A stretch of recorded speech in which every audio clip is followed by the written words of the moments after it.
C'est vendredi, c'est le jour du podcast AWS en français et parmi les 72 nouveautés de ces 2 dernières semaines, j'en ai retenu pour vous 7, plus un livre et un article de blog. Donc dans cet épisode, on parlera de Bedrock, de ses agents et de ses bases de connaissances, on parle de Java et de KO, et il n'y a aucun rapport entre ces deux informations. On parle de IAM Roles Anywhere qui supporte maintenant PKCS 11, c'est quoi ça, je vous expliquerai. Et puis j'ai repéré cette semaine un nouveau livre sur AWS qui semble intéressant, ainsi qu'un article de blog en français qui explique comment déployer des web apps sur une fonction lambda sans rien changer dans votre code. C'est le podcast AWS en français comme tous les vendredis matins, bienvenue.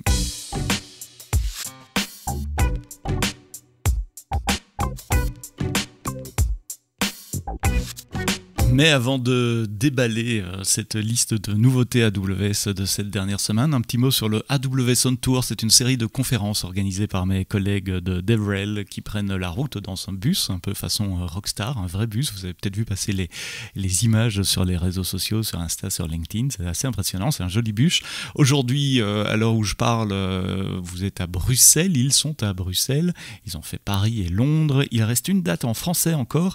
Ça sera le mercredi 4 octobre à Lyon. Vous pouvez vous inscrire. Le lien pour vous inscrire pour cette journée de conférence, les mains dans le code, plein de démos. On parlera de Generative AI, de Code Whisperer, de containers, de serverless, etc. C'est vraiment une conférence gratuite pour les développeurs sur AWS.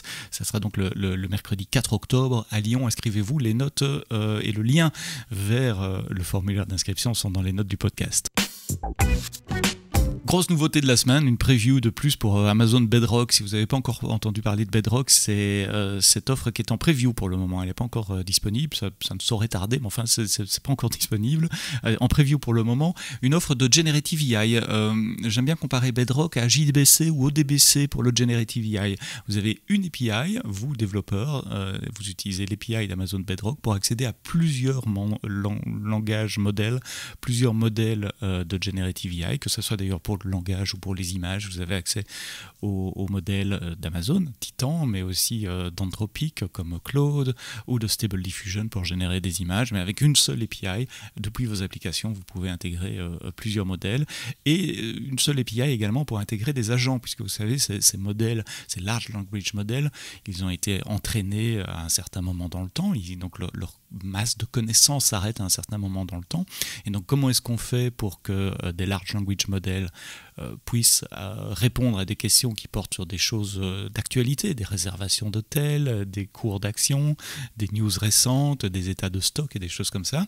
Mais on travaille avec des agents, et des agents, c'est un petit morceau de code, une API à vous, que vous pouvez implémenter, que vous donnez au large language model et qu'il va appeler s'il détecte que la question pourrait être répondue par votre agent. C'est assez magique parce qu'il n'y a pas de contrat d'API entre le large language model et votre agent. Vous donnez une description en mode texte qui décrit ce que l'agent veut faire, et en fonction du prompt, en fonction de la question qui est posée, le large language model déterminera s'il doit appeler votre agent ou pas pour avoir des données fraîches, des données chaudes pour répondre à la question qui lui était posée par l'utilisateur. Donc les agents étaient déjà en preview pour Bedrock, c'est pas la nouveauté. La nouveauté maintenant, c'est des agents et ce qu'on appelle des knowledge bases. En langage Generative AI, ce sont des embedding, c'est pas facile à prononcer ça. L'idée c'est quoi? C'est si vous avez un ensemble de documents spécifiques à votre domaine métier par exemple, comment est-ce que vous allez intégrer ces documents dans la masse de connaissances du large language model? Vous n'allez pas le faire nécessairement avec des agents, ce serait un peu trop compliqué. En général, on transforme les données que vous avez, que ce soit des photos, des images, des vidéos ou des textes, en vecteurs, parce que des vecteurs, c'est ça que comprennent les large language models, c'est comme ça qu'ils sont entraînés, c'est là-dessus qu'ils travaillent. Et on stocke ces vecteurs dans une base de données vecteurs. Ça peut être Amazon OpenSearch par exemple, ou ça peut être des bases de données plus spécialisées comme Pinecone ou comme Redis Enterprise Cloud par exemple. Et ce travail, on le fait pour vous avec une nouvelle fonctionnalité dans Bedrock qui est en preview, qui est ce qu'on appelle les knowledge bases. Donc imaginez que vous ayez un ensemble de documents, PDF, Word et autres, sur S3, et vous voulez intégrer le contenu de ces documents dans l'entraînement du large language model. Comment vous faites? Vous transformez ces documents en vecteurs, vous stockez ces vecteurs dans une base de données, et vous écrivez un agent qui va compléter la recherche dans le large language model par les vecteurs de vos documents. Alors ça semble bien compliqué, mais justement avec Bedrock ça l'est pas. Il suffit d'un côté de pointer vers sa source de documents, son bucket S3, de l'autre côté dire dans quelle base de données vous voulez stocker ça, et puis créer un agent et décrire avec un prompt en langage naturel ce que fait votre agent. Cet agent est capable de rechercher dans les stocks pour les produits machin chose, etc. etc. Et c'est tout. À partir de là, une fois que l'agent est intégré au Large Language Model, si vous lui posez une question dont les réponses sont pertinentes pour votre agent et pour votre base de connaissances que vous venez d'ajouter, il va automatiquement interroger l'agent, interroger la base de vecteurs et aller chercher l'information relevante à tout ça. C'est un peu magique, c'est vrai. L'article de blog de ma collègue Antje Barth explique très bien comment ça marche avec des screenshots, etc. C'est très concret son article et vous verrez, c'est super simple à utiliser. J'ai pas encore accès à cette fonctionnalité de Bedrock. J'ai déjà joué pas mal avec Bedrock, mais j'ai pas encore accès à cette fonctionnalité-là. J'essaierai et je vous tiendrai au courant. Et tant qu'on parle de ça, Alexa a annoncé également la mise à disposition future de Large Language Models pour améliorer les réponses aux questions qu'on pose à Alexa et utilise exactement le même principe. Donc si vous êtes développeur d'applications pour Alexa, vous pouvez utiliser des agents et des embeddings dans vos skills Alexa de manière à ce qu'Alexa puisse trouver de l'information rapidement. La mise à disposition de ces Large Language Models pour Alexa permettra de poser des questions combinées, par exemple dis-moi s'il y a un vol de libre à telle date et réserve-moi un hôtel, ou en exemple en domotique ou augmente la température et allume la lumière dans la même phrase. Grâce au Large Language Models, Alexa sera capable de faire ça. Je vous laisse également l'article du site développeur d'Alexa qui explique ce que ça va changer pour vous si vous développez des skills Alexa.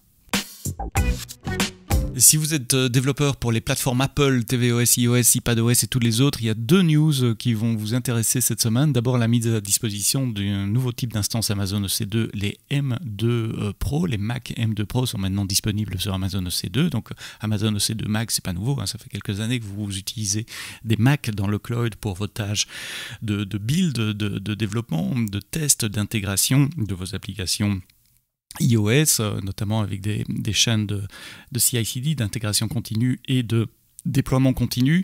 Vous étiez nombreux à nous demander quand est-ce qu'il y aura des instances M2. Et bien voilà, les M2 Pro, donc les Apple Silicon M2 Pro Mac Mini sont disponibles sur Amazon EC2. Donc d'un côté, c'est tout ce que vous aimez sur Amazon EC2 avec des VPC, des security groups, des disk images, etc., etc.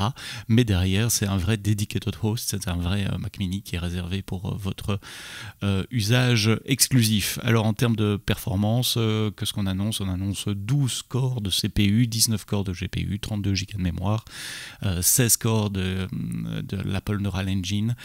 C'est un Mac Mini standard, hein. Allez voir les références sur l'App Store par exemple, c'est exactement le même hardware que vous allez retrouver sur Amazon EC2. Si vous développez sur iOS, vous avez probablement des packages écrits en Swift. Vous savez qu'il y a deux grandes familles de package managers sur Swift, Cocoa Pod et le Swift Package Manager qui fait partie du langage Swift. Eh bien, le service AWS Code Artifact maintenant supporte les packages Swift également. Si vous n'avez jamais entendu parler de Code Artifact, c'est quoi? Code Artifact, c'est un repository de packages que vous pouvez, où vous pouvez uploader vos packages privés, ceux qui sont approuvés par votre équipe sécurité légale par exemple, et vos builds peuvent être configurés pour aller chercher uniquement des packages sur ce repository-là. Il supporte JavaScript, TypeScript, Python, Java, .NET également, et donc on rajoute le support de Swift Package Manager intégré à AWS Code Artifact. Une nouveauté également sur IAM Roles Anywhere. Peut-être vous aviez loupé l'annonce il y a un an ou deux de IAM Roles Anywhere. IAM Roles Anywhere, c'est une extension d'IAM qui permet d'utiliser des rôles en dehors du cloud. Vous savez, c'est souvent le problème de la poule et de l'œuf. Si vous voulez utiliser des rôles sur une machine on-prem ou dans des containers ou sur des devices embarqués, etc., bah souvent vous devez mettre une access key, une secret key, donc des credentials codés en dur de manière à pouvoir assumer un rôle et recevoir des credentials temporaires, mais bon, c'est pas très sécurisé. Donc IAM Roles Anywhere permet justement de faire ça avec un système de public key, private key et de certificat. Il faut enregistrer une autorité de certification. Vous pouvez déployer un agent Roles Anywhere, comme le nom l'indique. Ça peut être dans un container, ça peut être sur une machine on-prem ou sur un device embarqué, et avec un système d'authentification donc par clé publique, clé privée, assumer un rôle et donc ainsi obtenir une access key, secret key temporaire limitée dans le temps et limitée évidemment dans dans les permissions qui lui sont associées. Alors, qu'est-ce qu'il y a de nouveau sur IAM Roles Anywhere? C'est qu'il supporte maintenant les modules PKCS11. PKCS11, c'est cette interface qui permet d'interagir avec du matériel. Si vous voulez stocker des clés privées ou des certificats dans un Hardware Security Module, un HSM, ou dans une carte à puce, par exemple, avec un lecteur de carte à puce, eh bien, PKCS11, c'est le standard qui permet à des applications, c'est l'API qui permet à des applications d'accéder à ce genre de matériel. Et donc maintenant la clé privée qui permet donc d'accéder au rôle AWS pourrait être stockée dans un Hardware Security Module et toutes les opérations de cryptographie se faire sur ce Hardware Security Module, que votre clé n'ait jamais à quitter ce Hardware Security Module. Donc plus de sécurité et surtout une facilité si vous travaillez dans des environnements hautement régulés en finance, en assurance, en santé, etc. Cette extension de IAM Roles Anywhere vous permet de respecter les exigences que vous avez en matière de compliance. Lisez le détail, je vous ai mis également le lien vers le blog post de l'année passée, de 2022, qui explique IAM Roles en dehors du cloud AWS, si vous aviez loupé cette information. Je vous ai dit qu'on parlera de KO. KO, c'est Fault Injection Simulator. C'est ce service qui permet d'injecter des fautes de manière contrôlée, évidemment, dans des environnements contrôlés pour voir comment votre infrastructure ou comment votre application se comporte en cas d'erreur.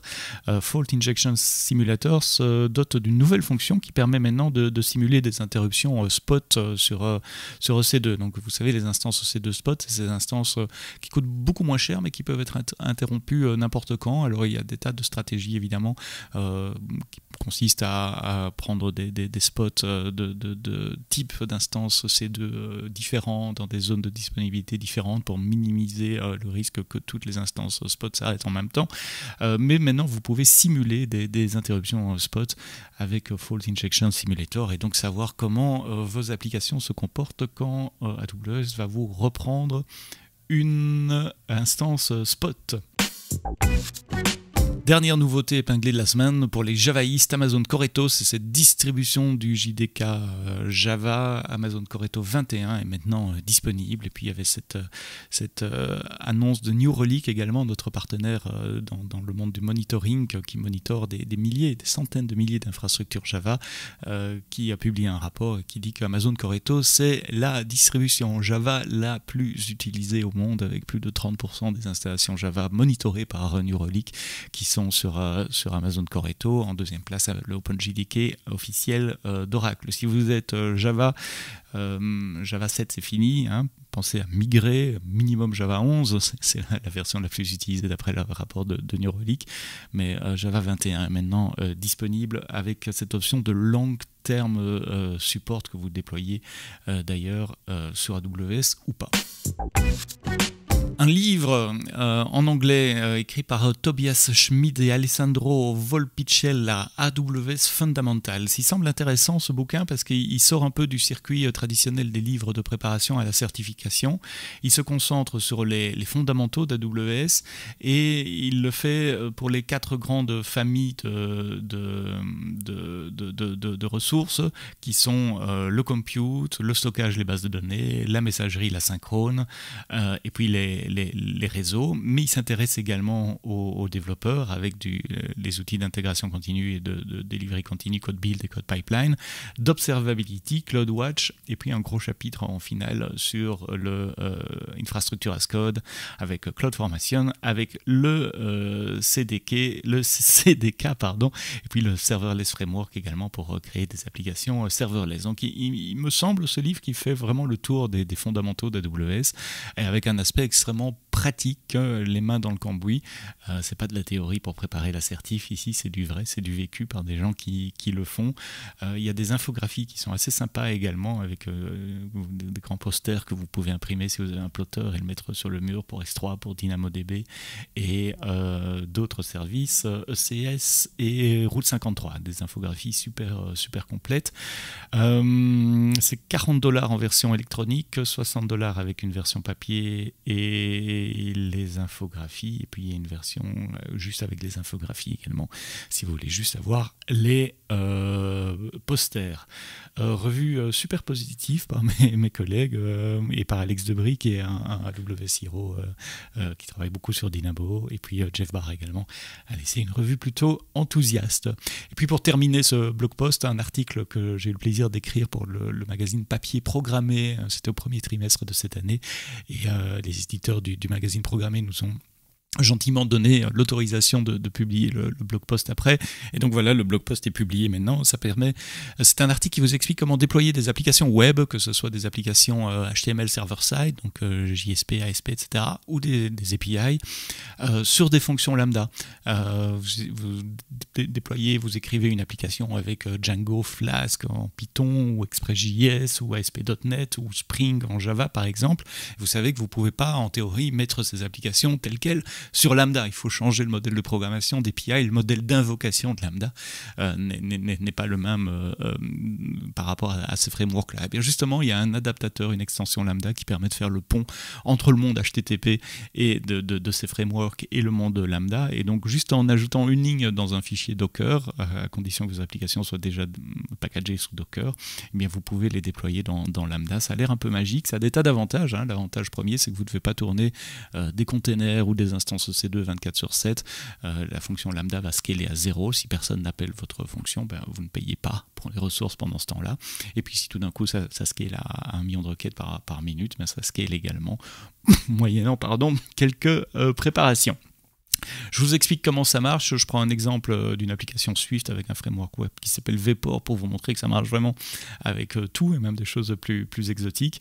Mais évidemment, l'article qui est basé sur Swift fonctionne aussi avec Java, avec Python, avec TypeScript, JavaScript et tous les autres. Donc si vous déployez des applications web et que vous cherchez un environnement serverless pour les déployer, vous n'avez pas à vous soucier de l'infrastructure sous-jacente ni de la scalabilité et où vous payez rien quand vous ne les utilisez pas, eh bien jetez un coup d'œil à cet article. Fin de ce podcast AWS en français pour ce vendredi 22 septembre 2023. Merci d'avoir écouté le podcast en français jusqu'au bout. On se retrouve la semaine prochaine pour un nouvel épisode. On parlera de serverless justement, du framework serverless qui vous permet de déployer, d'écrire des applications serverless extrêmement rapidement. Ça sera avec Mathieu Napoli. Mais d'ici là, quoi que vous codiez, codez-le bien.